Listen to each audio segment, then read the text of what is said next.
Hello friends, नमस्कार। आज की हमारी रीडिंग का जो टॉपिक है वो है जीवन में लक्ष्मी या फिर कुलक्ष्मी क्या है। इस कहते हैं ना, ये कुलक्ष्मी है या ये लक्ष्मी है।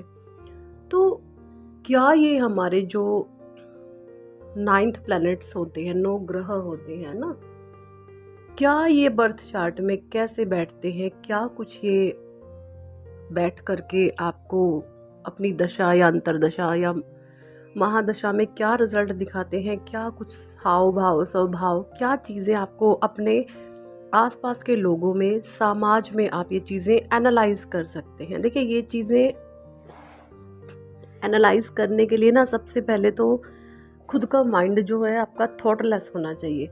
तो आज मैं टैरो का इस्तेमाल नहीं करूँगी, ये एक स्पिरिचुअल प्लस एंड एस्ट्रो का टॉपिक है। तो मैंने ऐसे ही उठा करके मैंने सोचा क्यों ना, मेरा मन करा कि मैं इस पर एक वीडियो बनाऊँ डिटेल्ड। देखते हैं कितना लंबा वीडियो जाएगा। देखिए, होता यूँ है, राहु और केतु ये 2 ग्रह ऐसे हैं, जब भी इसकी महादशा आती है ना, या फिर अंतरदशाएं आती हैं, तो उस समय ये जो दोनों ही प्लैनेट्स हैं इंसान को खूब धन दौलत देते हैं। दोनों ही, राहु भी देता है, केतु भी देता है। लेकिन उससे पहले केतु जो धन वैभव लक्ष्मी देता है, उसमें जो एक पारिवारिक माहौल है, उसकी स्थितियां परिस्थितियां किस कदर बनती हैं। और जब राहु देव कुंडली में आपके बैठ करके कोशिश करते हैं राजा को रंक बनाने की, तो जुआ सट्टा लॉटरी इत्यादि में किस तरीके से आपको पैसा दौलत धन माया देते हैं, और फिर वातावरण क्या चीज़ें होती हैं घर में, है ना। ये चीज़ें मैं आपको आज, जो मैंने आसपास के लोगों से, चीज़ों से, समाज से जितना मैं एनालाइज कर पाई हूँ। देखिए, मेरी उम्र सिर्फ 33 ईयर्स है। सो अभी मैं बहुत बड़ी ज्ञानी नहीं हूँ, सिर्फ निमित्त मात्र सा मेरे पास थोड़ा बहुत ज्ञान है। मेरा मन करता है मैं जो भी मेरे पास है मैं आप लोगों के साथ शेयर करूं, क्योंकि ज्ञान हम जितना बांटते हैं उससे हमारा ज्ञान और बढ़ता है ना। तो देखिए, जब केतु देव आते हैं ना, केतु, सबसे पहले मैं केतु देव के बारे में बताऊंगी।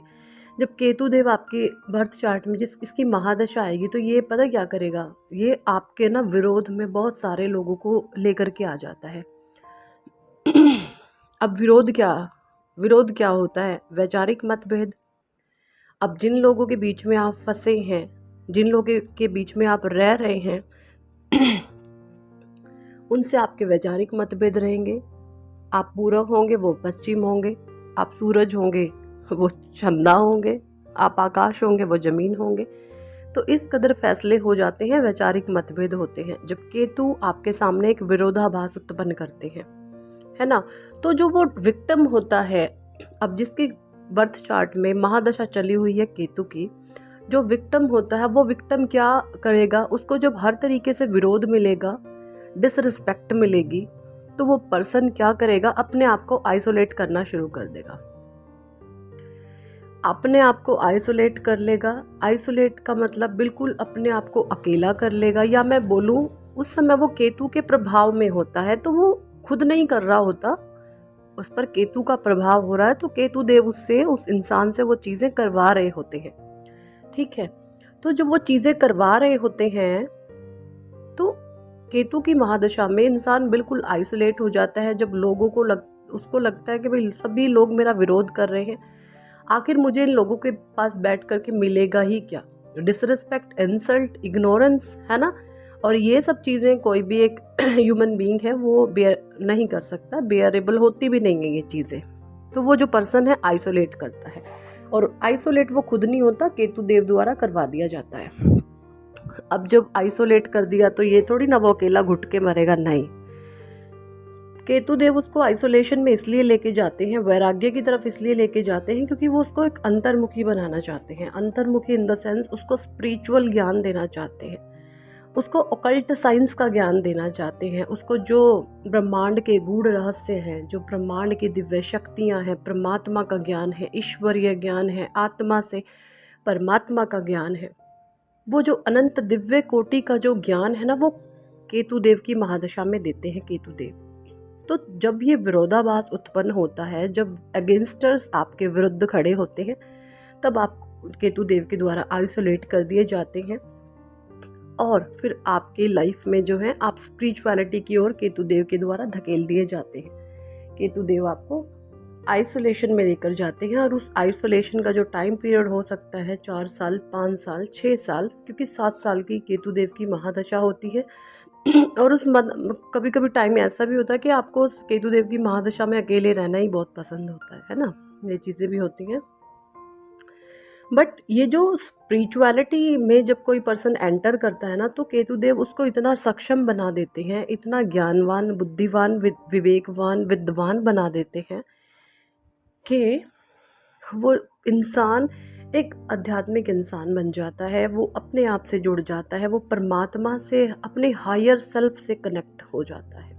और जब कोई सोल अपने हायर सेल्फ से कनेक्ट होती है तो उसको एक दिव्य कोटि का अनंत ज्ञान मिलता है। अब आप देखेंगे, अब केतु देव क्या करते हैं, ये ज्ञान व्यान देने के बाद फिर अपने उस बच्चे पर धन की वर्षा चालू कर देते हैं, उसको धन देना शुरू करते हैं, उसको सक्षम बनाना शुरू करते हैं। अब देखिए केतु देव ने पहले क्या किया, पहले उसको आइसोलेट किया, फिर उसको आध्यात्मिक बनाया, उसको ज्ञान दिया और उसके बाद उसको धन दिया। यानी कि धन देने से पहले उसकी बुद्धि विकसित कर दी गई, उसको विवेकवान, विवेकशील बना दिया गया कि जो उसने ये अर्निंग की है, ये धर्म का पैसा है, ईमानदारी से कमाया हुआ है, कहाँ पर मैंने स्पेंड करना है, किसको मैंने दान देना है, वो सारी चीज़ें केतुदेव आपको सिखा देते हैं, है ना। इतना आपको जो है एक्सपर्ट कर देते हैं। तो यहाँ पर जो वो पर्सन होगा, मेल है फीमेल है डजेंट मैटर, जो बात है यहाँ पर वो है केतु की महादशा की। किसी पे भी आ सकती है, मेल पे भी आ सकती है, फीमेल पे भी आ सकती है।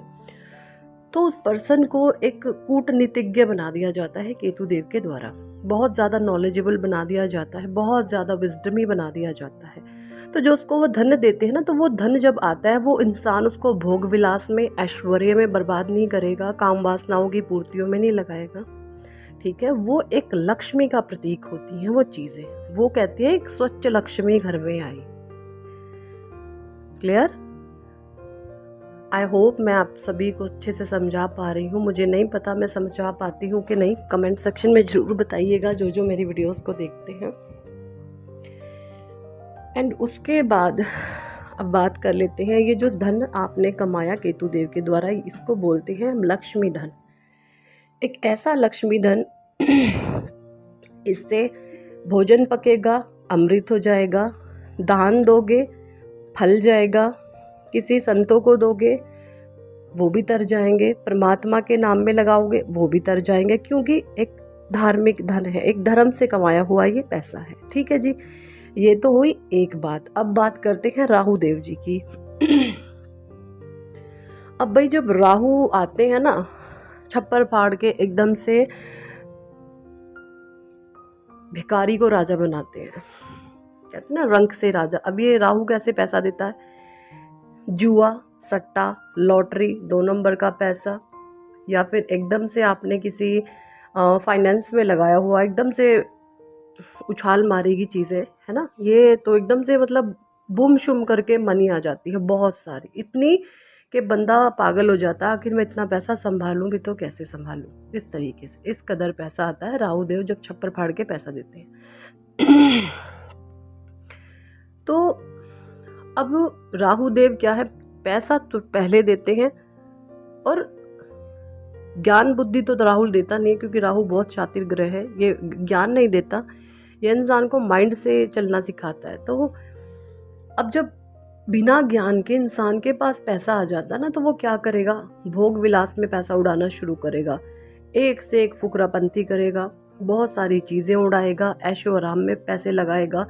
अगर कोई लेडीज़ है ऐसी, तो आप देखेंगे वो वेस्टर्न वेयर की तरफ भागेगी, वो सोचेगी मैं आज ही सारी किट्टी पार्टीज़ कर लूँ, आज ही सारे शौक़ पूरे करूँ, आज ही मैं क्लबों में डांस कर लूँ, आज ही मैं ये कर लूँ, आज ही मैं वो कर लूँ। वो तो एक्सट्रीम लेवल की काम वासनाएँ आसक्त हो जाती हैं जब राहु छप्पर फाड़ पैसा देते हैं। तो जो ये राहु छप्पर फाड़ पैसा देते हैं ना, इस धन को, ये जो धन आया है आपकी तरफ, इसको बोलते हैं हम कुलक्ष्मी। कुलक्ष्मी वाला पैसा, है ना।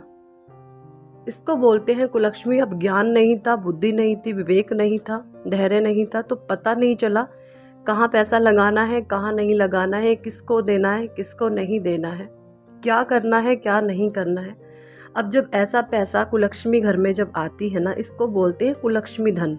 कुलक्ष्मी धन जब घर में पैसा आता है तो क्या होता है, औरत अलग मज़े मार रही है, आदमी अलग मज़े आ रहा है, बच्चे अपना ऐशो आराम कर रहे हैं, है ना, आवारागर्दी कर रहे हैं, गंदे आचरण अपना लेते हैं, ठीक है, गंदगी में अपना जो है टाइम स्पेंड करना बहुत उनको अच्छा लगने लगता है। तो इस कदर चीज़ें होती है जब कुलक्ष्मी आती है और लक्ष्मी आती है।